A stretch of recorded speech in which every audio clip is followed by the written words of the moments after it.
온 땅이여 여호와께 즐거운 찬송을 부를지어다.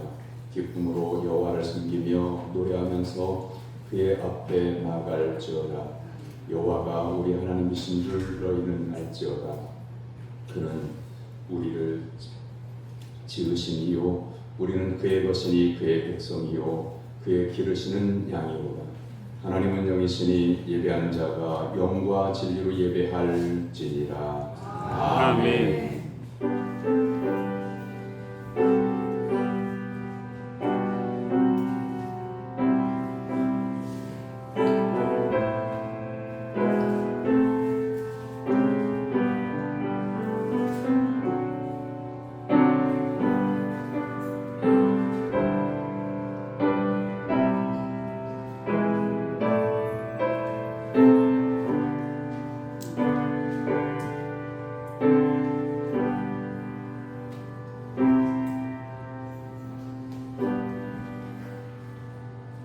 존귀하신 하나님 아버지, 죄악 중에 죽어가는 저희를 만세전에 택하시고 지명하여 불러주시고 하나님 나라 백성으로 삼아주신 은혜에 진심으로 감사를 드립니다.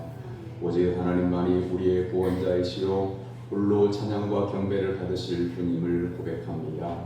이 믿음 안에서 저희가 맥주 감사주일의 지난 6개월 동안에 하나님께서 먹이시고 입혀주신 은혜에 감사하여 첫 열매를 드리며 예배 드리오니 받아 주시옵소서. 예수님의 이름으로 기원하옵나이다. 아멘. 다같이 일어나서 찬양의 찬송 6장 찬송하겠습니다.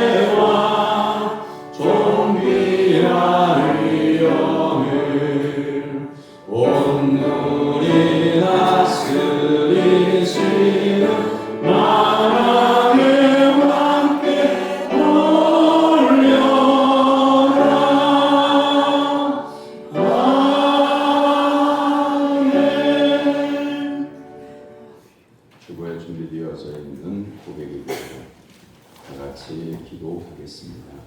저희의 모든 아픔과 연약함을 담당해 주시는 하나님 아버지, 선한 목자가 되셔서 매일 매 순간 저희를 보호하시고 인도해 주시니 감사드립니다. 그럼에도 불구하고 저희는 작은 시련 앞에서도 낙심하며 하나님의 선비하심을 온전히 믿지 못했으나 환난을 함께 구하지 않았습니다. 미혹한 일을 만나면 예배를 포기하기도 했습니다. 고난을 믿음으로 예배지 못하고 사람들의 도움을 찾아 다녔습니다. 이제부터 어떤 상황 속에서도 하나님을 신뢰하여 죄를 짓지 않도록 도와주옵소서. 예수님의 이름으로 고백의 기도를 드립니다. 아멘. 이제는 여러분 각자가 지난 한 주간 동안 하나님과 사람 앞에 지은 죄와 허물과 실수를 침묵으로 고백합니다.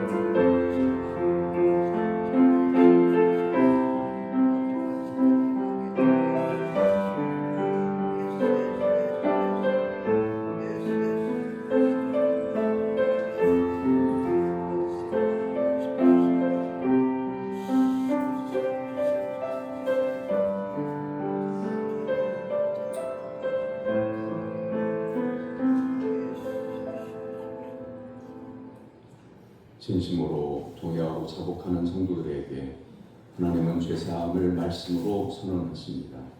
모든 사람이 죄를 범하였음에 하나님의 영광에 이르지 못하더니 그리스도 예수 안에 있는 속량으로 말미암아 하나님의 은혜로 값없이 의롭다 하심을 얻은 자 되었느니라. 아멘. 성시교금 105권 감사절 1번에 있는 말씀입니다.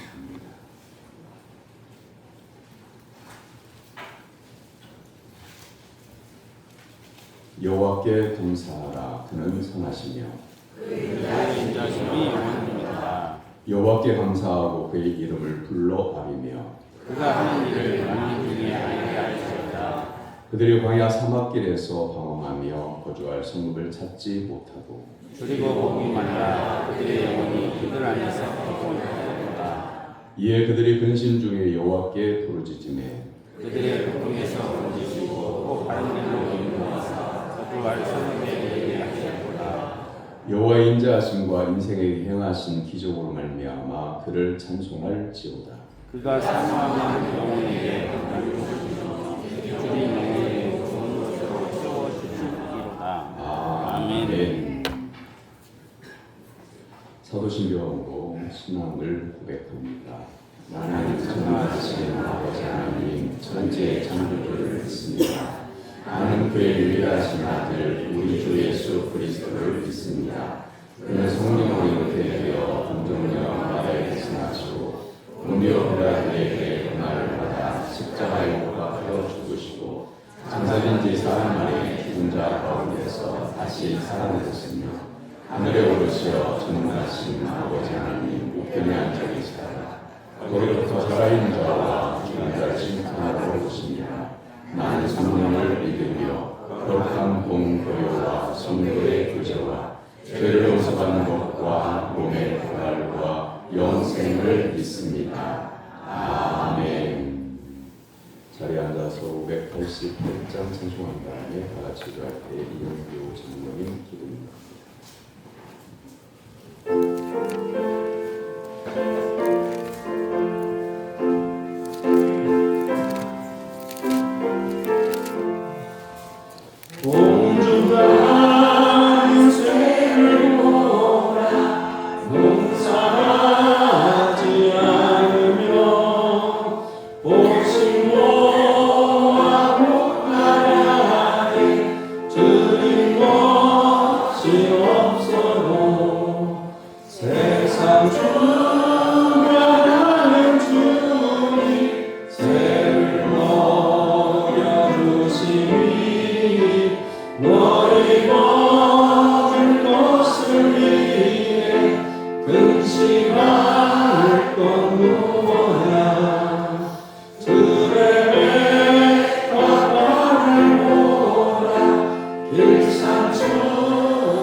Is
들고 생족하라.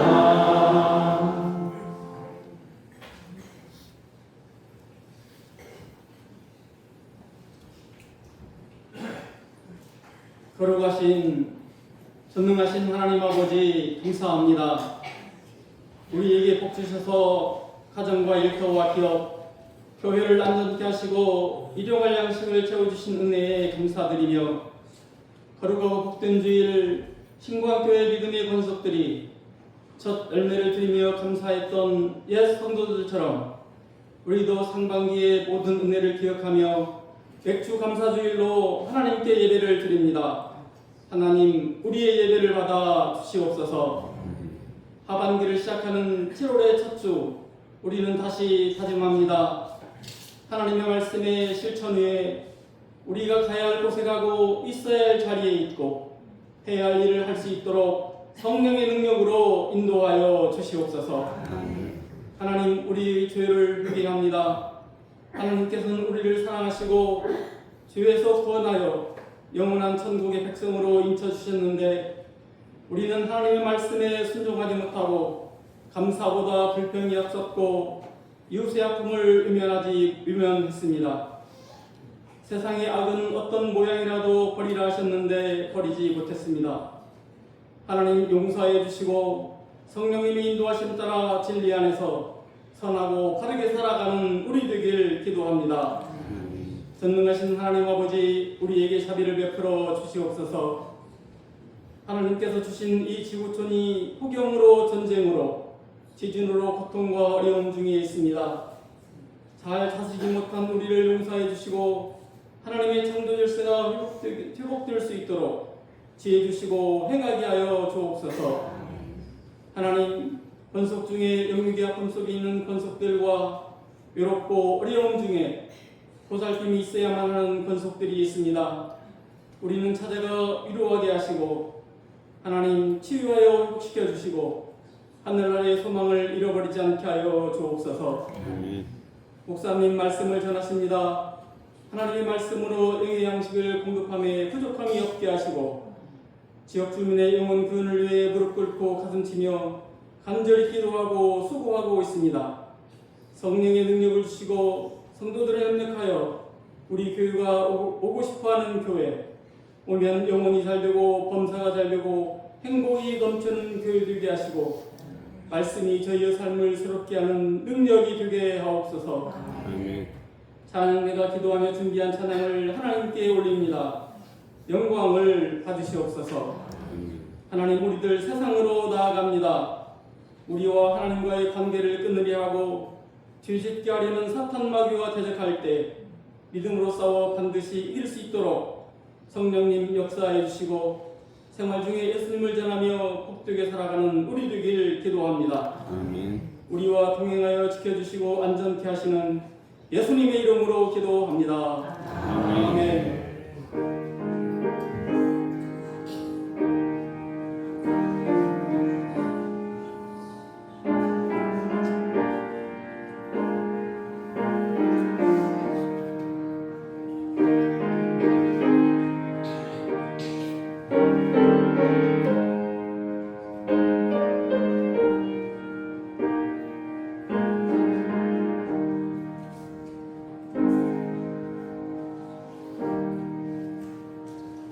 믿음으로 성도들이 하나님께 드린 예물을 봉헌합니다.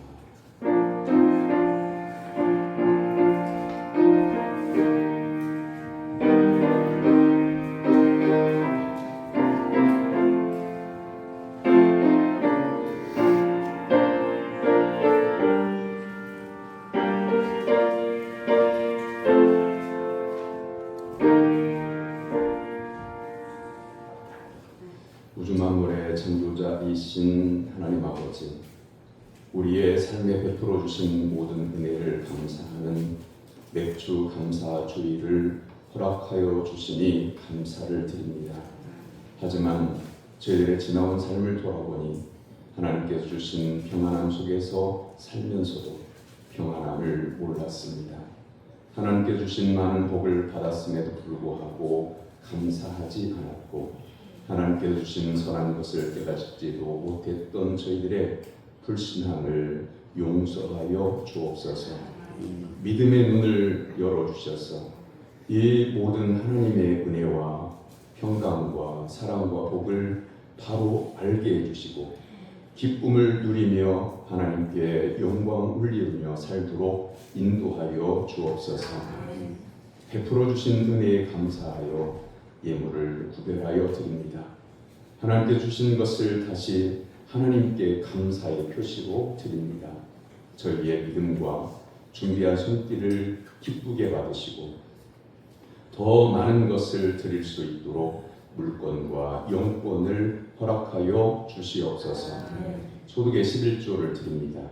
물질의 11조뿐만 아니라 시간의 11조를 드리는 저희들이 되기를 원합니다. 여러 가지 기도의 제목과 헌신을 담아 감사의 예물을 드립니다. 생일 감사금과 장로회 수련회에 참석하는 것, 첫주 감사 예물과 범사의 예물을 구별하여 드립니다. 믿음대로 될지어다 축복하신 하나님의 음성을 듣는 복을 허락하여 주옵소서.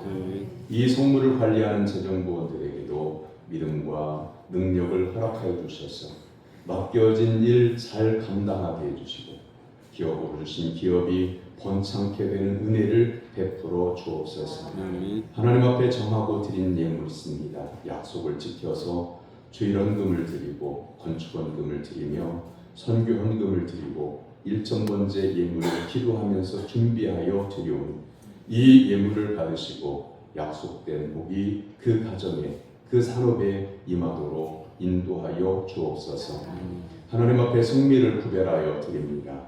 일용할 양식을 주신 하나님께 감사함으로 드리는 이 성미가 그 가정에 일용할 양식의 마중물이 되게 하셔서 하나님의 나라에 들어갈 때까지 차고 넘치는 은혜를 누리며 살게 하여 주옵소서. 예수님의 이름으로 기도하옵나이다. 아멘. 하나님께서 오늘 우리에게 주신 말씀은 예레미야 4장 1절에서 4절까지입니다.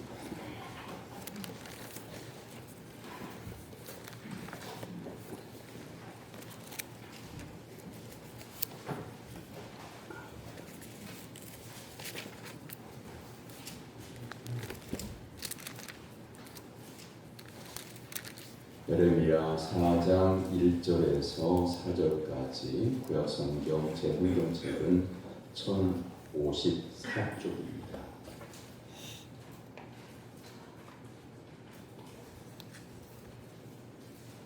이제 살아계신 하나님의 말씀을 저와 여러분이 한 절씩 교독하겠습니다. 여호와께서 이르시되 이스라엘아 네가 돌아오려거든 내게로 돌아오라.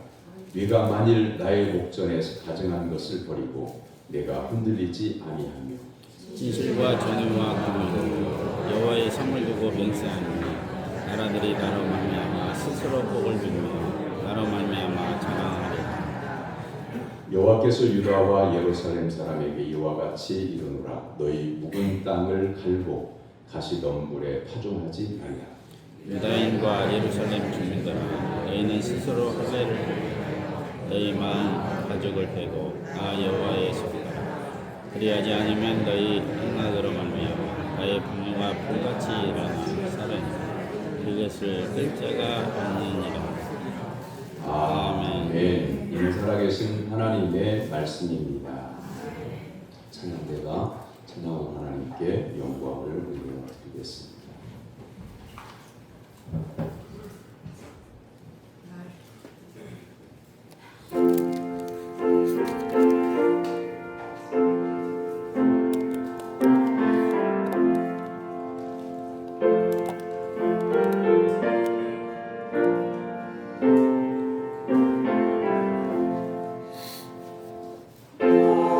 성결 기회에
할렐루야. 옆에 있는 성도들과 인사를 나눕니다. 하나님이 기뻐하시는 성도가 됩시다. 하나님이 기뻐하시는 성도가 됩시다. 말씀의 은혜 받읍시다. 말씀의 은혜 받읍시다. 할렐루야. 아멘. 농부답게 산다는 건 뭘까요? 묵은 땅을 갈고 그 땅에 씨를 뿌려 결실하면서 사는 존재가 농부죠.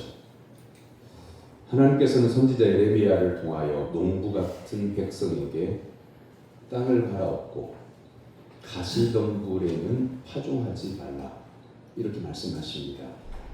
이 가시덤불을 의미하는 건 뭐냐면 땅을 갈아엎으라는 것은 이스라엘 백성들이 하나님의 말씀을 거부하고 우상을 숭배하는 그 묵은 땅 그걸 갈아엎고 이 가시덤불이라고 하는 것은 뭘 상징하는 거냐면 악행과 가증한 일들을 하지 말라. 자기의 마음을 하나님께로 돌이키기 위해서 마음을 갈아엎고 그동안 악행했던 것, 가증했던 것, 거짓된 것들을 버리고 마음의 밭이 옥토로 변하여 말씀의 씨앗을 심으라. 이런 뜻이에요. 예레미야가 예언한 시기는 다른 나라에 의해서 북왕국 이스라엘과 남왕국 유다가 전란의 위기 가운데 빠져 있는 심각한 상황입니다. 그리고 북왕국은 아수르에게 멸망당하고 그리고 남유다는 결국 바벨론에 멸망당해서 포로 시대가 시작이 됩니다. 이 전쟁이 다가오고 있는 상황에서도 유다 백성들은 정신을 차리지 못하고 거짓과 불의, 불순종으로 일관했습니다. 묵은 땅은 하나님을 떠난 인간의 타락한 마음을 가리킵니다.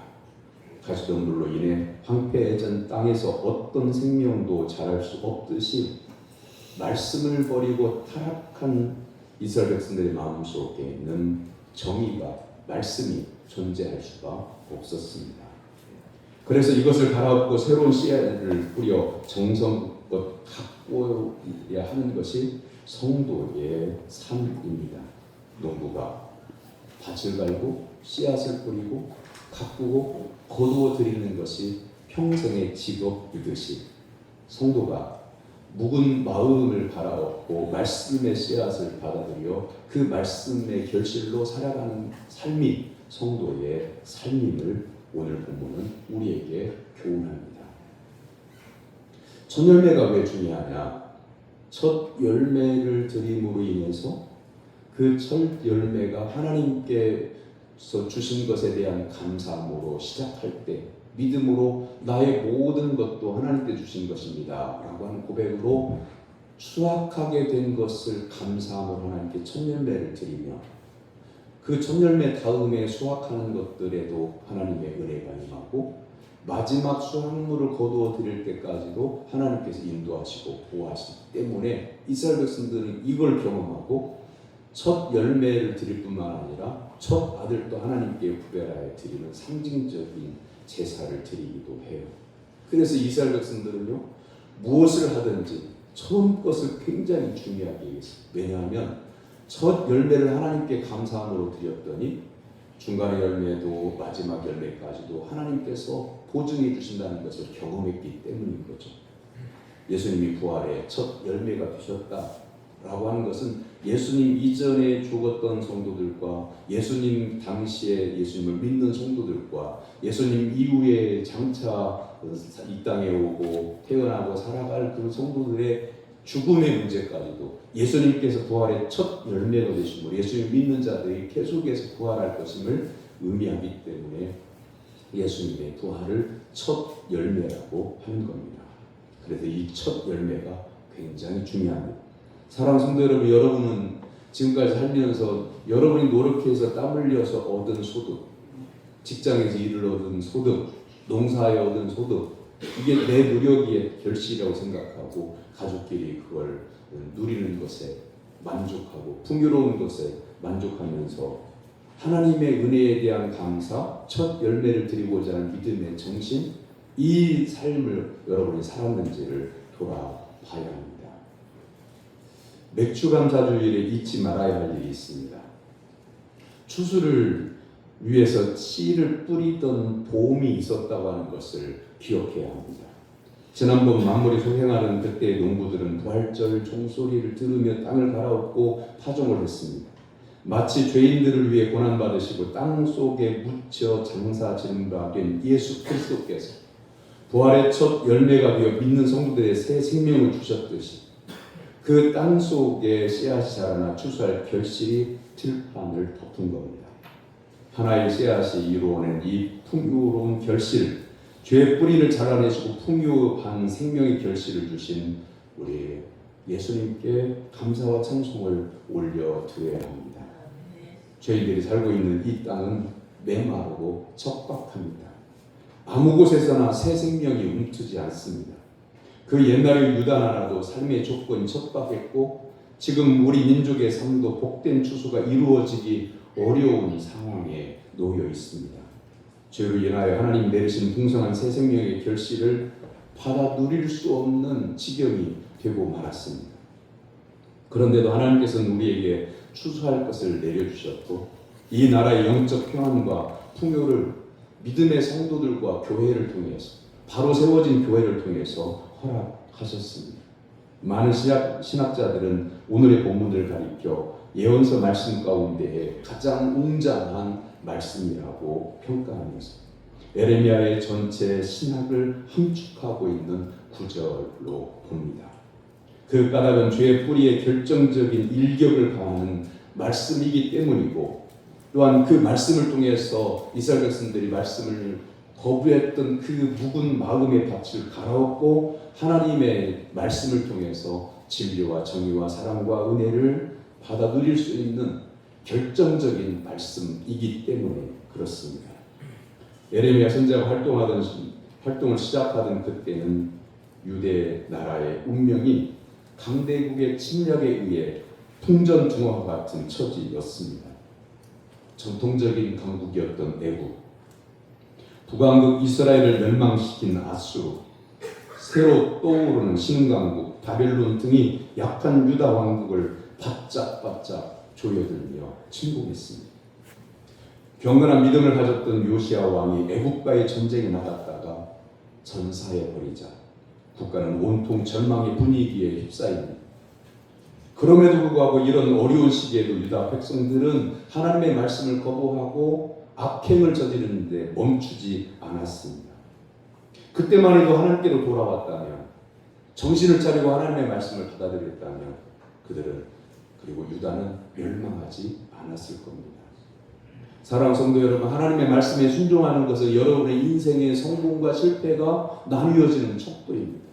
하나님의 말씀에 순종하면 여러분은 지금 비록 몸은 연약하고 연로하고 건강하지 못할지라도 그 영은 날로 새롭게 하신 하나님의 은총을 입고 영원한 생명으로 잇대어져 있기 때문에 위기 가운데서도 하나님 의지하는 성도에게는 이 말씀에 순종하는 것이 생명의 길을 걸어가는 하나님의 은혜를 받는 유일한 길이라고 하는 거죠. 아멘. 정신을 못 차리면, 자신의 삶이 괜찮다고 깨닫지 못하면, 이대로 살아도 믿음의 생활이라고 생각하고 말씀이 들려질 때마다 순종하지 않는다면 남유다가 바벨론의 침공 앞에 풍전등화의 위기에 처했음에도 불구하고 정신을 못 차리고 하나님께 돌아오지 않고 하나님의 말씀을 듣지 않다가 멸망한 것과 똑같은 그 길을 받게 되는 겁니다. 하나님께서는 정신을 차리지 못한 백성에게 에레미야 선지자를 보내어 예언의 말씀을 선포하십니다. 선포된 말씀의 요지는 이렇습니다. 하나님 보시기에 가져가는 것을 버리고 마음이 흔들리지 않아야 한다. 진실과 정의와 공의로 여호와 앞에 나아가는 것이 유일한 살 길이다. 상상을 해보세요. 지금 바벨론의 군대가 말발굽을 앞세워서 땅을 울리면서 쳐들어오고 있습니다. 곧 성벽이 무너질 것이고 곧 군인들이 들이닥쳐서 닥치는 대로 사람을 칼로 쳐서 창으로 찔러서 죽일 겁니다. 살아남은 자들, 건강한 사람들을 포로로 잡아갈 것이고, 그런 엄청난 위기 가운데 하나님의 말씀이 들려지고 있는데 너희 마음밭을 얻고 가시덤불에 씨앗을 뿌리지 말아라. 말씀을 거부했던 그 마음의 밭을 갈아엎고 더는 우상에게 제물을 드리거나 더는 거짓된 행위를 일삼거나 가증한 일을 하지 말아라. 그러면 내가 너희가 내게로 돌아오면 살리라. 이것이 예레미야 선지자를 통해서 하나님께서 외치시는 강한 말씀인데 전쟁의 위기 가운데서도 그걸 듣지를 않았다니까요. 우리가 살고 있는 이 시대의 모습은 비록 일용할 양식을 걱정하지 않는 풍요를 누리고 있고 또한 물질적으로도 옛날만큼 옥죄고 힘들고 어려울 정도가 아닌 어느 정도의 풍요를 누리고 있지만 영적 결실은 우리의 심령 가운데 찾아볼래야 찾아보기 어려울 만큼 우리의 심령 가운데 우리의 삶 가운데 이것이 하나님이 기뻐하시는 믿음의 일입니다. 이것이 하나님을 기쁘시게 하는 믿음의 생각입니다라고 하나님께 보일 수 있는 것이 찾아보기 어려울 만큼 빈곤해 있습니다. 맥주감사절에 읽어보는 묵은 땅을 갈라 하신 하나님의 말씀은 어떤 진리를 담고 있을까요? 쟁기제라는 농부의 땅을 생각해 봅니다. 묵은 땅을 가는 것이 쟁기제이죠. 여러분 쟁기제를 해본 적이 있습니까? 옛날에는 쟁기제라는 거 많이 보셨을 것인데 이제는 농부와 소가 땀을 흘리면서 논밭을 가는 쟁기제를 우리는 구경하지 못합니다. 지금은 다 기계로 논과 밭을 갈아엎기 때문에 그렇죠. 저는 농촌에서 태어나 농촌에서 자라나 쟁기질을 하는 것을 보면서 부모님의 농사일을 도우며 자랐습니다. 어느 날 쟁기질을 하러 온 어른이 쟁기질을 하다 말고 저보고 쟁기질을 한번 해보라고 해서 쟁기질을 시작한 것이 초등학교 4학년 때 쟁기질을 시작했어요. 처음에는 빗줄배틀 소를 다루지를 못하고 감당을 못해서 이리 가고 저리 가고 갈아지고 안 갈아지고 엉망진창이 되어서 결국엔 그 어르신이 다시 갈았던 그런 경험이 있습니다. 농촌의 삶은 바로 그 쟁기질은 인생의 쟁기질과 비유할 수 있어요. 하나님의 말씀을 전적으로 믿고 그 말씀을 따라 내 지식이 부족하기 때문에 내 믿음이 연약하기 때문에 전능하신 하나님의 말씀을 붙잡고 그 말씀에 순종하게 가면 인생의 쟁기질을 곧바로 할 것이고 나는 지식이 있어요. 나는 수준이 있어요. 나는 믿음에도 어느 정도 수준이 있어요. 라고 생각하는 분들은 하나님의 말씀을 들을 때 절박하게 듣지 않아요. 그 정도의 말씀은 저도 압니다. 그 정도 수준의 말씀은 저도 잘 알아요. 근데요, 여러분, 무언가를 아는 게 중요한 게 아니고 실천하는 게 중요한 거예요. 여러분 집안에 온갖 최첨단의 가전제품을 여러분 아들, 딸들이, 며느리가 새로 싹 다 장만해 줬다고 해봐요. 그런데 설명서를 읽을 수가 없어요. 그 설명서대로 이 가전제품을 버튼을 누르고 뭔가를 돌리고 온도를 맞추고 이렇게 해놓으면 이게 작동이 될 텐데 그걸 못해요. 그래서 항상 며느리를 부르고 아들을 부르고 딸을 불러가지고 이거 어떻게 하냐. 그렇게 해서 숙달 되면 하겠죠.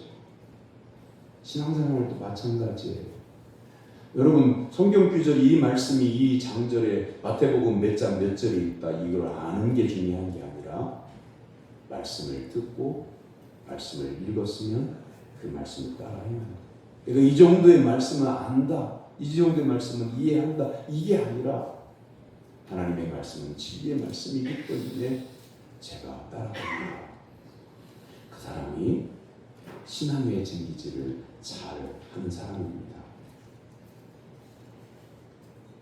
쟁기질은 우리의 삶에서 농경 사회에서는 절대적인 것이었어요. 이 쟁기질을 아니하면 겨우내 얼어붙었던 땅을 갈아엎지 않으면 농사를 지을 수가 없었기 때문에 쟁기질은 반드시 필요했습니다. 여러분, 칼이나 창은 전쟁을 의미하고요. 그리고 쟁기질은요, 평화를 상징합니다. 이사야 2장 4절의 말씀에 보면 칼을 쳐서 보습을 만들고 창을 쳐서 낫을 만들 것이다 라고 하는 말씀이 나와요. 전쟁하든 칼을 쳐서 보습을 만들고 전쟁하든 창을 쳐서 낫을 만드는 것은 농사하는 평화의 시대를 의미하는, 더 이상 전쟁을 준비하지 않아도 되는, 하나님께서 사랑하시고 하나님께서 인도하시고 보호하시는 이스라엘 나라가 될 때, 하나님을 경외하는 백성들의 말씀에 순종할 때 그렇게 되어지는데, 그때는 더 이상 창과 칼이 필요하지 않다. 다시 말하면 하나님이 다른 나라를 막아주실 것이니 전쟁할 위험이 없으니 이제는 평화의 시대다라고 말씀하고 있는 거죠. 쟁기질은 예수님께서도 비유로 말씀하셨습니다. 어떤 사람이 예수님을 따르겠다고 하면서 가족과 작별하기를 허락해 달라고 했을 때 예수님께서는 하나님 나라에 대해서 쟁기질에 비유하여 이렇게 누가복음 6장 9장 62절에서 이렇게 말씀하셨어요. 예수께서 이르시되 손에 쟁기를 잡고 뒤를 돌아보는 자는 하나님 나라에 합당하지 아니하니라. 이것은 사람들이 예수님을 믿겠다고 고백은 하면서도 여러 가지 세상의 일에 마음이 사로잡혀서 자꾸 거기에 신경을 쓰는 것에 대해서 교훈을 주시는 말씀입니다. 그런데 예수님께서는 왜 믿음을, 이 믿음의 길을 쟁기질에 비유하셨을까요? 그만큼 쟁기질은 중요하고도 힘든 일이며 집중과 전념을 필요한 일이기 때문에 그렇습니다. 여러분, 쟁기질하는 것을 눈으로 옆에서 자세히 관찰해 본 적이 있습니다. 농부가 쟁기질할 때 이리야 저리야 해서 쉽게 갈아엎는 것 같지만, 농부는 한 손에는 쟁기에 나무를 붙잡고 한 손에는 이 소를 조정하는 밧줄을 잡고, 간간히 손을 밀직선으로 갈 때는 양손으로 쟁기를 잡지만 소가 삐뚤어지려고 하면 한 손으로 버티면서 한 손으로는 직질로 가면서 이리야 저리야 조정을 하는 것. 쟁기질을 조금만 이 힘을 덜 주면 쟁기가 흙에서 나와서 겉만 훑고 지나가고, 조금만 깊이 힘을 눌러서 해버리면 소도 끌어갈 수 없을 만큼 쟁기가 땅속으로 깊이 박혀서 멈춰버려요. 온갖 힘과 신경을 다 집중해야만 반듯하게 고락을 낼 수가 있는 거였어요. 신앙생활도 여러분들은 교회를 오고 가면 그게 신앙생활이라고 생각하잖아요. 그런데 교회를 예배를 드리러 오는 것만 해도 한번 생각해 보세요. 어떤 이는 오늘 아침까지 밤근무를 한 그런 성도도 있을 것인데, 밤에 직장에서 교대로 3교대로 일을 하다가 한숨도 못 자고 아침을 뜨는 동안 입이 써서 밥맛이 없어서 밤새 일하느라고 고생이 피곤한 몸으로 겨우 몇 숟갈 뜨고, 그리고 몸을 씻고 옷을 입고 교회를 오는데 졸리고, 그걸 이기고 나오는 성도가 있어요. 여러분도 마찬가지잖아요. 머리 감고, 그래도 여자 성도님들은 연세가 많으신 분들도 얼굴에 좀 로션도 바르고, 그렇게 준비하고 나올 때 동네 누군가가 오늘 반나절만 일해주지 않겠냐고 이렇게 하는 유혹도 있고, 이런 온갖 것들을 다 이기고 나오는 것이 예배자잖아요. 그리고 예배자가 굉장히 중요해요. 그런데 예배를 드린 것만 해서 내가 신앙생활에 성공했다 이렇게 생각하면 안 돼요. 왜냐하면 예배 시간은 하나님이 인도하시고 보호하시는 시간이라 내가 은혜의 성전에서 안전하게 예배를 드릴 수 있지만, 예배가 끝나고 나면 여러분은 삶의 각자의 처소로 돌아갑니다. 어떤 분들은 가정에서, 어떤 분들은 일터에서, 어떤 분들은 직장에서 수많은 사람들과 부대끼면서 살아가는 그 속에서 믿음을 지켜야 하는 결정적인 일들이 있어요. 그럴 때 에이, 눈 감고 직장에서 티내지 말자. 그러면서 그 사람이 직장인들이 끌어가는 대로 그렇게 회식의 자리를 끌려다니는 그런 경우. 내 마음에 밭을 갈고 말씀에 깨어있고 정신을 차리지 않으면 세상에 그저 그냥 금방 휩쓸려 갈 수 있는 삶의 여건들이 이미 다 조성되어져 있어서 우리 대한민국은 5명 중에 1명이 그리스도인이라고 할 만큼 다른 나라에 비해서 복음이 많이 확산되어지고 복음이 증거되어져서 성도가 많아진 그런 대한민국임에도 불구하고 그럼에도 불구하고 우리나라처럼 기독교인의 비율이 높은 나라를 찾아보기 어려울 만큼 우리나라는 기독교인의 비율이 높은 나라인데 우리나라보다 훨씬 더 교인이 적은데 기독교 문화가 자리를 잡고 있는 나라들이 많아요.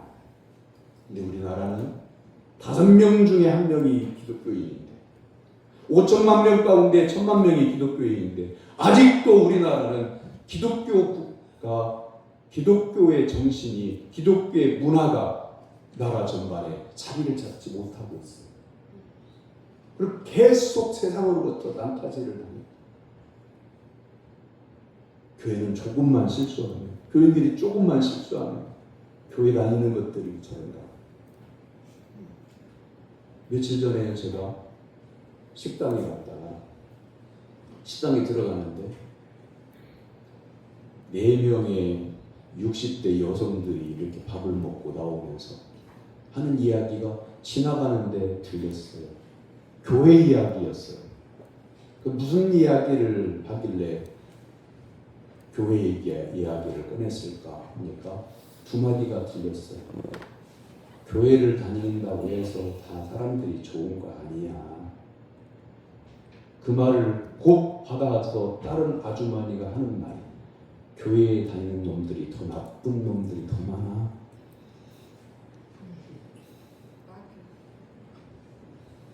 식당에 들어가다 말고 밥맛이 뚝 떨어졌어요. 할 말도 없고 기가 막히기도 하고 이게 한국의 현실이에요.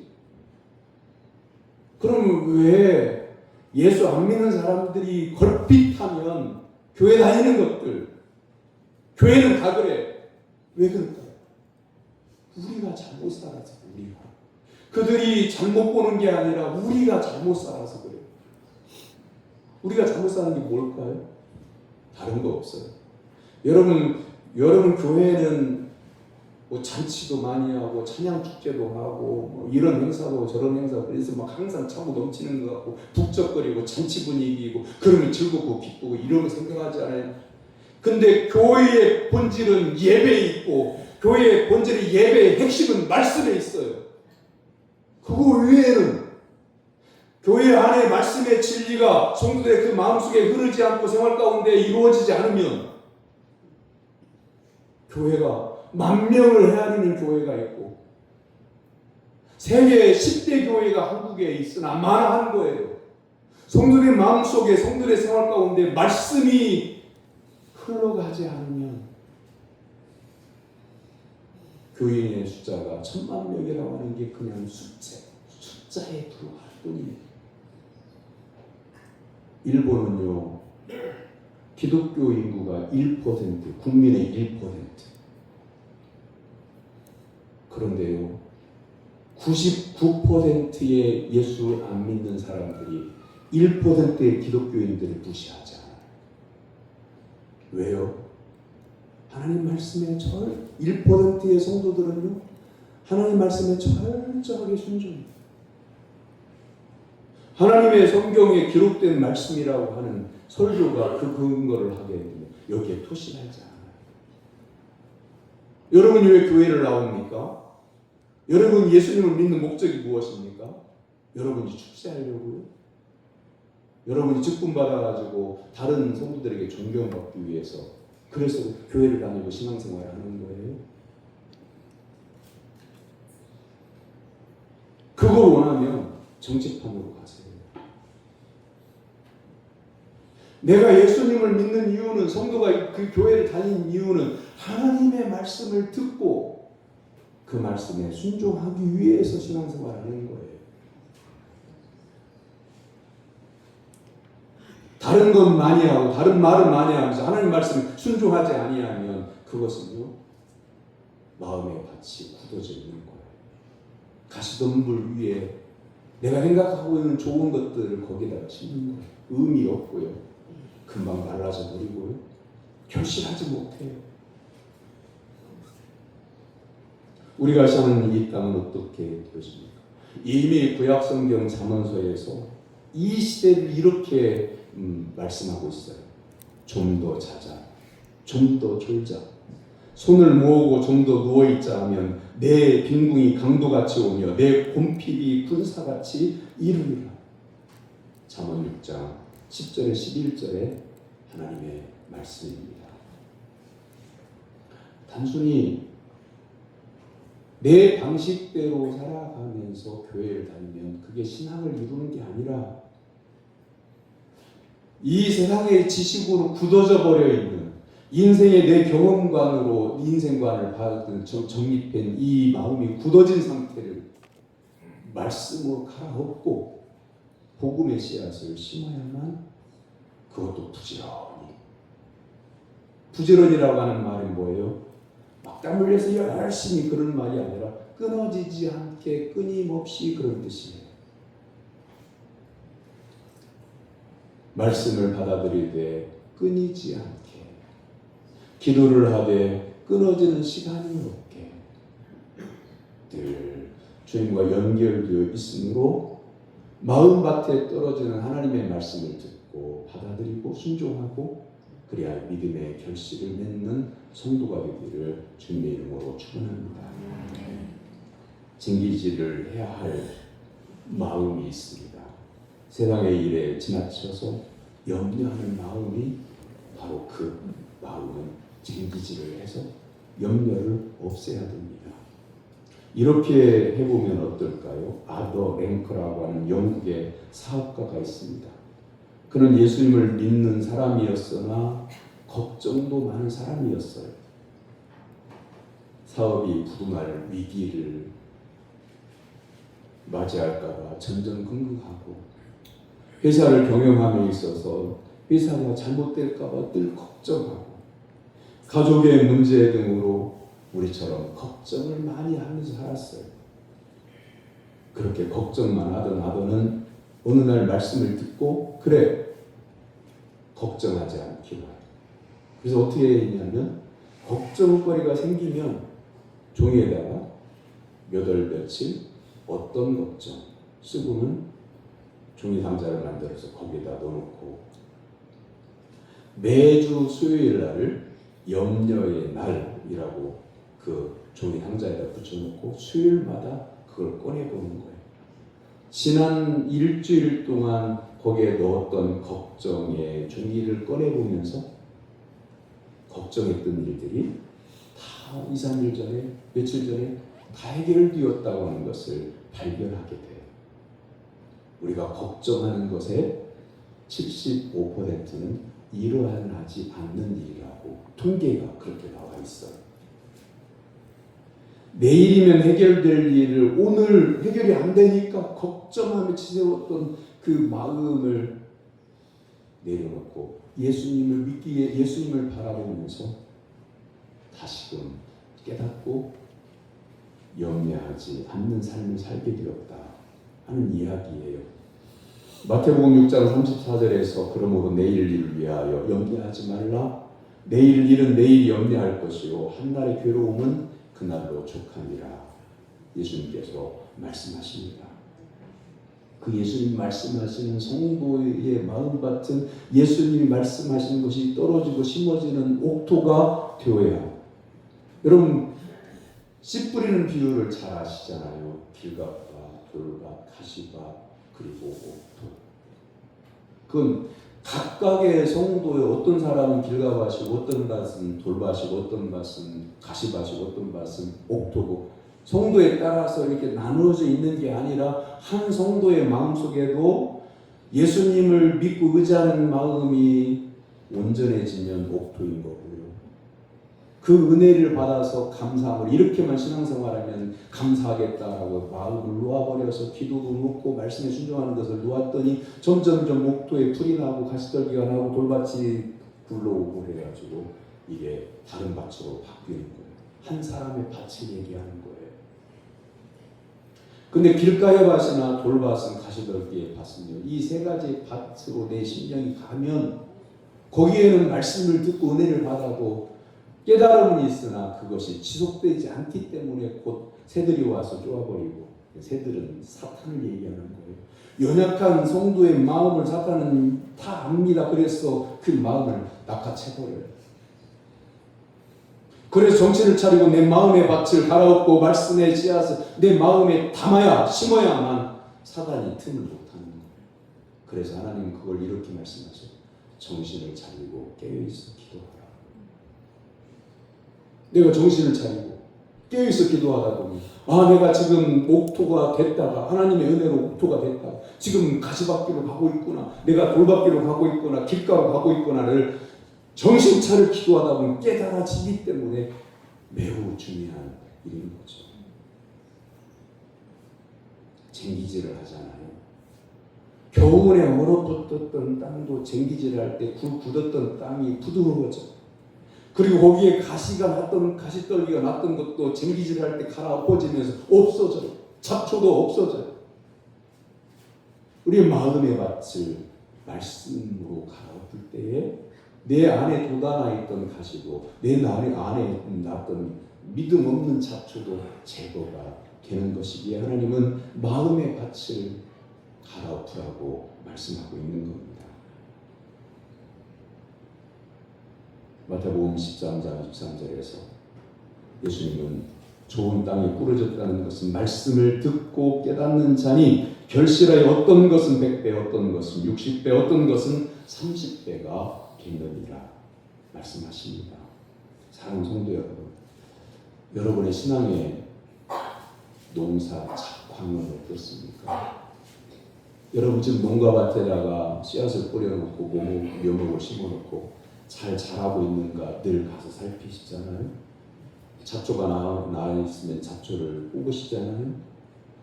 병충해가 생길 것 같으면 이웃의 눈에 병충해 생겼다고 하는 소식이 들으면 예방하는 차원에서 약을 뿌리잖아요. 농작물을 보니 작황이 별로 안 좋으면 거기에 필요한 비료를 주거나 퇴비를 주잖아요. 여러분의 신앙의 밭을 얼마나 돌아보고 계십니까? 여러분의 신앙의 밭에 믿음이 약해졌을 때 어떤 영양분을 공급하십니까? 여러분의 신앙의 작황이 안 좋으면 거기에 가서 어떤 일을 하십니까? 농가밭에는 농사 짓는 그 작황물을 보고 연약하면 복 뜯어주고 영양분이 부족하면 영양분을 주고 잡초가 나면 잡초를 뽑아주고 그렇게 눈을 뜨고 크게 뜨고 살펴보면서 내 신앙의 밭은 어떻게 보고 있나요? 성도님들에게 주님의 이름으로 당부합니다. 다른 사람에게는 관심 갖지 마세요. 자기 자신에게 관심 가지세요. 내 신앙은 괜찮은 건지, 내가 지금 하나님이 기뻐하시는 신앙생활을 하고 있는 건지, 아니면 내 만족을 위해서 교회를 다니는 건지 자기 자신을 보세요. 언젠가는 하나님 앞에 설 때에 다른 사람이 잘한 것에 더불어 내가 천국 가는 게 아니에요. 내가 하나님 앞에서 신앙생활을 믿음으로 한 그것을 보시고 나를 하나님께서 천국에 들여보내시는 거니 여러분 자신을 보세요. 4절의 말씀을 보세요. 너희 마음 가죽을 베고 나 여호와께 속하라. 구약에서 행해졌던 아브라함에게 하나님께서 명령하셨던 몸의 할례는 사라졌고 마음을 베는 할례를 행하라고 하나님 말씀하고 계셔요. 하나님께서 우리에게 주신 구원의 언약은 어디에 새길까요? 모세에게 하나님이 구원의 언약을 베푸실 때는 돌판에 새겨주셨어요. 그게 율법이에요. 또한 아브라함에게 약속으로 살에 새기는 할례를 행했어요. 그러나 이제 하나님께서 궁극적으로 말씀하신 바와 같이 구원의 약속은 마음의 밭에 새겨야 합니다. 내 심령이 옥토가 되어 거기서 천국 말씀이 자라나 결실하기를 기도하면서 마음의 챙기지를 하기를 바랍니다. 맥주 감사주일은 현실의 풍성함 속에 과거 힘들었던 쟁기지를 떠올리는 날입니다. 예루살렘 주민들이 묵은 땅을 갈아왔던 것은 육신의 결실, 영혼의 풍성함, 하나님의 백성이 가져야 할 진실과 정의와 공의와 기도와 함께 어우러진 믿음의 행동이었습니다. 우리 민족도 하나가 되어 하나님 앞에서 마음을 갈고 믿음의 새 다짐을 하게 된다면 지금 교회가 성도들이 세상 사람들도 손가락질 받던 것이 사라지게 될 겁니다. 지금까지 먹을 것과 입을 것을 주신 하나님 앞에서 우리가 영원을 향한 기도를 드린다면 이 나라는 진실과 정의의 나라가 되고 우리의 마음밭은 생명의 자리가 될 터인데 구원의 언약을 이룰 영원한 땅을 마음에 새기며 영원한 쟁기질을 하는 성도가 되기를 주님의 이름으로 축원합니다. 아멘. 기도하겠습니다. 은혜를 베푸시는 하나님 아버지, 우리의 마음의 밭을 성령님의 감동하심으로 믿음으로 쟁기질하는 저희들을 되게 하여 주시옵소서.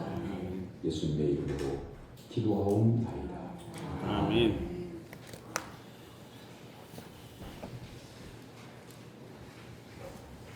오늘은 맥주 감사 주일로 지킵니다. 천 열매의 의미에 관해서 오후 예배 때 말씀을 증거하니 성도님들은 모두 참석하기를 바랍니다. 만예배 마친 다음에 잠깐 정기 재직회의 갖습니다. 오늘 오후 차양 예배 후에 새가족 교육이 있습니다. 남성교회나 여전도에는 매월 회의 규정이 변경되었으면 보고하기를 바랍니다. 주방봉사를 기다립니다. 남성 성도들 가운데 점심 식사 후에 한 10분 정도 설거지를 함께 할 성도를 기다립니다. 옆에 있는 성도들을 바라보고 이렇게 인사합니다. 마음의 쟁기질을 합시다. 마음의 쟁기질을 다 같이 일어나서 55장 찬송하겠습니다.